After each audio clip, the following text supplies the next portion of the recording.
सुप्रभात बच्चों। आज का हमारा हिंदी व्याकरण का विषय है वाच्य। आज हम इसके बारे में अच्छे से समझेंगे और इसके बारे में जानेंगे। चलिए अब हम इस विषय को शुरू करते हैं। आइए हम जानते हैं कि वाच्य किसे कहते हैं। ठीक है, वाच्य की परिभाषा: क्रिया के जिस रूप से यह ज्ञात हो कि वाक्य में क्रिया द्वारा संपादित विधान का विषय कर्ता है, कर्म है अथवा भाव है, उसे वाच्य कहते हैं। कहने का तात्पर्य यह है कि वाक्य में क्रिया के जिस रूप से हमें यह पता चले कि वाक्य में किस चीज़ की प्रधानता है। क्या कर्ता की प्रधानता है? कर्ता कौन होते हैं? जो वाक्य में काम करते हैं। या फिर कर्म की प्रधानता है? कर्म क्या होता है? जो वाक्य में काम किया गया है। अथवा भाव की प्रधानता है। भाव क्या होता है? जो भाव वाक्य में प्रकट किए गए हैं।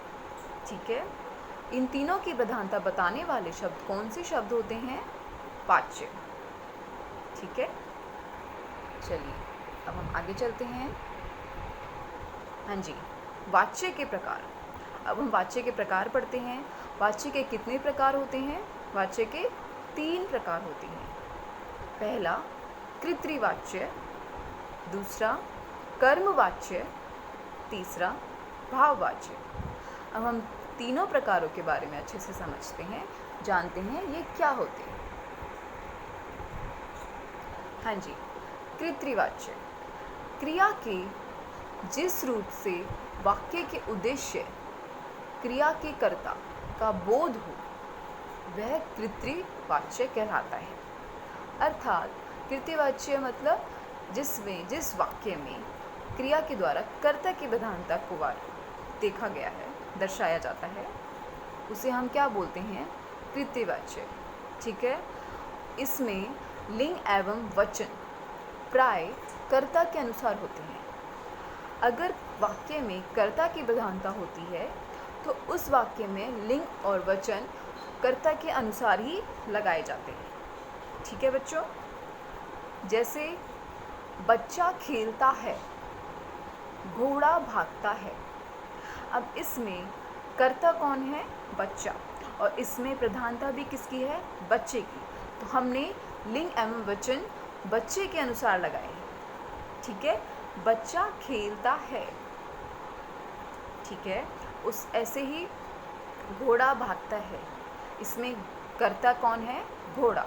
और हमने लिंग एवं वचन घोड़े के अनुसार लगाए हैं। ठीक है, क्योंकि कृत्रिवाच्य में कर्ता की प्रधानता होती है, इसलिए लिंग एवं वचन भी कर्ता के अनुसार लगाए जाते हैं।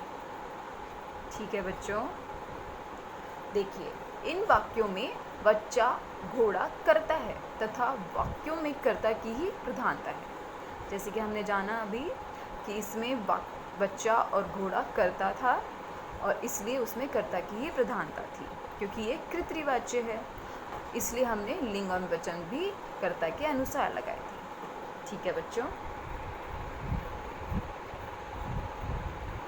अब दूसरा प्रकार देखिए वाच्य का, कर्मवाच्य: क्रिया के जिस रूप से वाक्य का उद्देश्य कर्म प्रधान हो उसे कर्मवाच्य कहते हैं।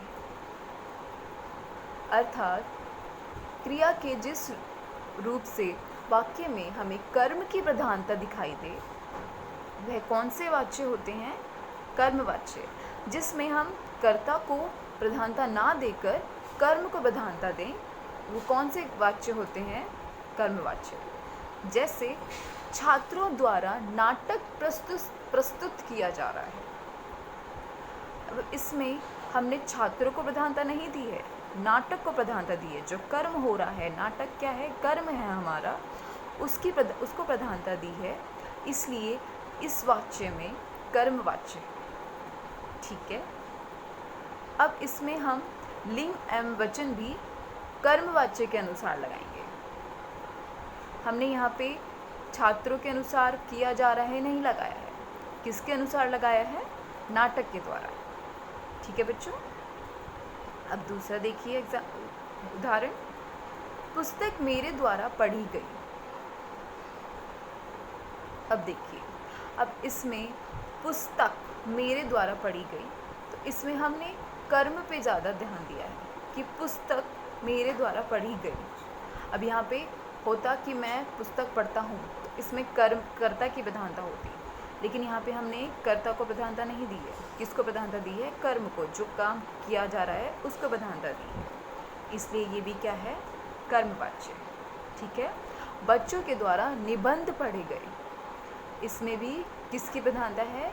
निबंध की प्रधानता है, जो काम हुआ है उसकी प्रधानता है, इसलिए ये कर्मवाच्य है। और इसमें लिंग एवं वचन भी कर्म के अनुसार लगाए गए। इन वाक्यों में क्रियाओं में कर्म की प्रधानता दर्शाई गई है। उनकी रूप रचना भी कर्म के लिंग, वचन और पुरुष के अनुसार हुई है। ठीक है बच्चों, चलिए अब हम तीसरे प्रकार को जानते हैं। तीसरा है भाववाच्य, जहाँ वाक्य में भाव की प्रधानता होती है और क्रिया के लिंग, वचन भाव के अनुसार होते हैं, वे क्रियाएं भाववाच्य कहलाती हैं। अब देखिए, जिन वाक्यों में क्रिया के अनुसार भाव की प्रधानता दर्शाई जाए, वह कौन से वाच्य होते हैं? भाववाच्य होते हैं, और उसमें लिंग एवं वचन भी भाव के अनुसार ही लगाए जाते हैं। ठीक है। जैसे देखिए, मोहन से चला नहीं जाता। अब इसमें न कर्ता की प्रधानता है, न ही कर्म की प्रधानता है। इसमें क्या हुआ है? मोहन के भाव प्रकट किए हुए हैं कि उससे चला नहीं जा रहा है, तो ये क्या हुआ? भाव हुए। ठीक है, इसलिए इसमें भाववाच्य। ऐसे ही दूसरा है, मुझसे पत्र नहीं लिखा जाता।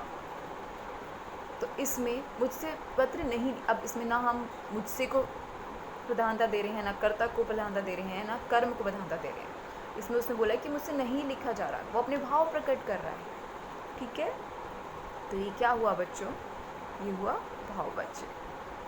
ठीक है, आगे आपको समझ में कि जिस वाक्य में कर्ता की प्रधानता होती है वह कृत्रिवाच्य होते हैं, और जिसमें कर्म की प्रधानता होती है वह कर्मवाच्य होते हैं, और जिसमें भाव की प्रधानता होती है वह भाववाच्य होते हैं। और तीनों में लिंग एवं वचन भी तीनों के अनुसार लगाए जाते हैं, कि जिस वाक्य में कर्ता की प्रधानता हो उसमें कर्ता के अनुसार लगाए जाएंगे, जिसमें कर्म की प्रधानता हो उसमें कर्म के अनुसार लगाए जाएंगे, और जिसमें भाव की प्रधानता हो उसमें भाव के अनुसार लगाए जाएंगे। ठीक है बच्चों, अब देखिए, अब हम जानते हैं कि अब हम समझते हैं कि भाववाच्य परिवर्तन कैसे किया जाता है वाक्यों में। कृत्रिवाच्य से कर्मवाच्य बनाना। अब हम ये देखते हैं कि कृत्रिवाच्य से हम कर्मवाच्य कैसे बनाएंगे। देखिए, मैं पत्र लिखती हूँ, ये क्या है? कृत्रिवाच्य है। क्यों? क्योंकि इसमें हमने कर्ता को प्रधानता दी है। मैं कौन है? कर्ता, कि मैं पत्र लिखती हूँ, तो हम यहाँ पे मैं की बात करें कि मैं पत्र लिखती हूँ। यहाँ पे हमने कर्म को नहीं दिया है प्रधानता, यहाँ पे हमने कर्ता को दी है। ठीक है, अब हम इसको कर्मवाच्य में परिवर्तन करेंगे तो कैसे करेंगे? मेरे द्वारा पत्र लिखा जाता है। अब इसमें हमने कर्म को प्रधानता दी है, कर्म के अनुसार ही लिंग एवं वचन को प्रयोग किया है। ठीक है, इसलिए यह क्या हुआ? कर्मवाच्य। अब देखिए, जब भी हमें कृति से कर्मवाच्य में परिवर्तन करना हो तो हमें के द्वारा या द्वारा का प्रयोग करना होता है। ठीक है, हम वाक्य को पढ़ते समय हम ये देखेंगे, जब हमें कृतिवाच्य को कर्मवाच्य में परिवर्तित करना हो तो हम ये देखेंगे कि उसमें कर्म क्या है और उसको हम कैसे उसमें परिवर्तन करें कर्मवाच्य में। ठीक है, इसलिए हमने अब यहाँ पे क्या देखा? हमने कि पहले तो हमने देखा कृतिवाच्य में मैं पत्र लिखती हूँ, तो उसमें कर्ता की प्रधानता थी, लेकिन अब हम बोलें कि इसको कर्म में चेंज करो, तो हमने कैसे किया? मेरे द्वारा पत्र लिखा जाता है। अब इसमें हमने कर्म को प्रधानता दे दी। ठीक है, ऐसे ही दूसरा है, श्यामा उपन्यास लिखेगी। इसमें अब हमने कर्म को नहीं दी है प्रधानता, किसको दी है? कर्ता को। कर्ता कौन है? श्यामा, कि वो उपन्यास लिखेगी, श्यामा उपन्यास लिखेगी। ठीक है, अब इसको हम कर्म चेंज करेंगे तो कैसे करेंगे, श्यामा से या फिर के द्वारा उपन्यास लिखा जाएगा, कि श्यामा के द्वारा उपन्यास लिखा जाएगा। ठीक है, अब हमने यहाँ पे कर्म को प्रधानता दी कि श्यामा क्या लिखेगी, उपन्यास लिखेगी, तो ये क्या हुआ, कर्मवाच्य। ठीक है बच्चों, चलिए अब हम आगे चलते हैं। अब कृत्रिवाच्य से भाववाच्य बनाना। अब कृत्रिवाच्य को हम भाववाच्य में कैसे परिवर्तित करेंगे उसको समझते हैं। कृत्रिवाच्य, बच्चे नहीं दौड़ते। अब इसमें ना हम कर्म की बात कर रहे हैं, ना हम बच्चों के भाव प्रकट कर रहे हैं। अब हम इसमें जिस बात बोल रहे हैं कि बच्चे नहीं दौड़ते, तो ये क्या हुआ, कृत्रिवाच्य। पर हम इसको हम ये कह दें, बच्चों से दौड़ा नहीं जाता, तो अब इसमें हमने क्या किया, भाव प्रकट किया, तो ये हमने भाववाच्य में इसका परिवर्तन कर दिया। ठीक है, ऐसे ही पक्षी नहीं उड़ते, इसमें भी ये क्या है, कृत्रिवाच्य है, इसमें हमने कर्ता को प्रधानता दी है। अब हम इसको ऐसे ना बोलकर ये कह दें, पक्षियों से उड़ा नहीं जाता। अब पक्षी अपने भाव प्रकट कर रहे हैं या फिर हम उनके द्वारा अपने भाव प्रकट कर रहे हैं, तो वो क्या हुए, भाववाच्य।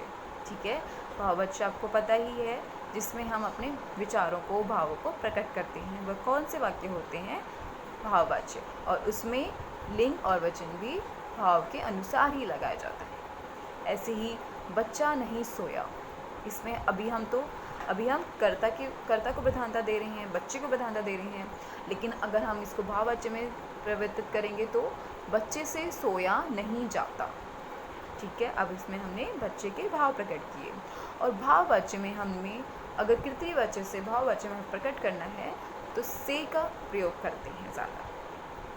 ठीक है बच्चों, यही था आज का हमारा विषय, भाववाच्य।